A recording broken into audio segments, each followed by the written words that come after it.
Naging usap-usapan sa social media sina Miss Universe 2018 title holder Catriona Gray at re-elected Pasig City Mayor Vico Sotto. Napansin kasi ng netizens na nakafollow ang dalawa sa isa't isa sa Instagram. Bagamat hindi pa tukoy ang dahilan ng pag-follow ni Catriona at Vico, kinagigiliwan na agad ng netizens ang posibleng love team ng dalawa na tinawag nilang Vicat.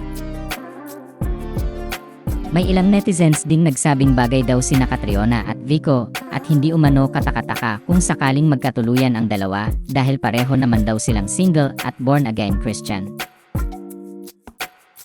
Nakapanayam ni MJ Marfori ng News 5 si Catriona nitong Huwebes, June 12, 2025.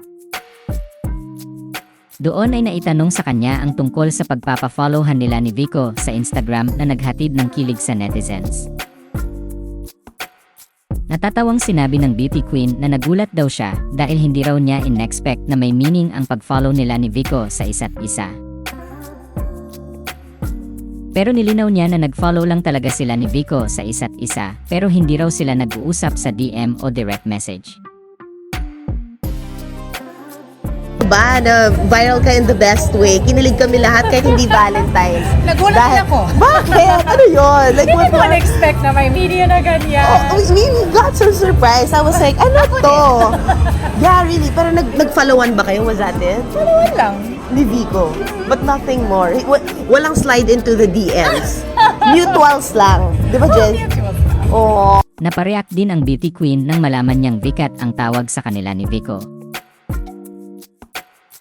Ayon sa kanya, maging siya ay nagulat nan makabuo ang netizens ng pangalan ng love team nila. Pero iginiit niyang hanggang mutual follow lang daw sila ni Vico.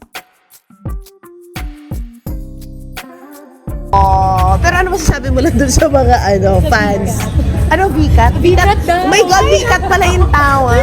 May tawag pala, girl. Hindi ko talaga in-expect. Basta, at least, happy people, pero there's Oh nothing my really gosh. much more than a mutual bond. Oh, I love it. Mutual so that. Sa ngayon ay wala pang pahayag, tugon, o reaksyon si Pasig City Mayor Vico Sotto sa pagpa-follow nila ni Catriona sa isa't isa.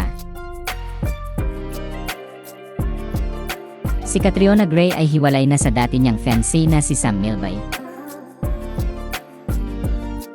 Matatanda ang inamin ni Sam sa panayam sa kanya ni MJ Felipe ng ABCB News noong February 18, 2025 na nagwakas na ang relasyon nila ni Catriona. At hindi nila agad isinapubliko ang breakup nila dahil noon pa man ay napagkasunduan na nilang dalawa na gawing pribado ang relasyon nila. Si Mayor Vico naman ay may ilang nalilink sa kanya, ngunit wala pang kumpirmasyon kung nakatuluyan niya ba niya ang isa sa mga ito.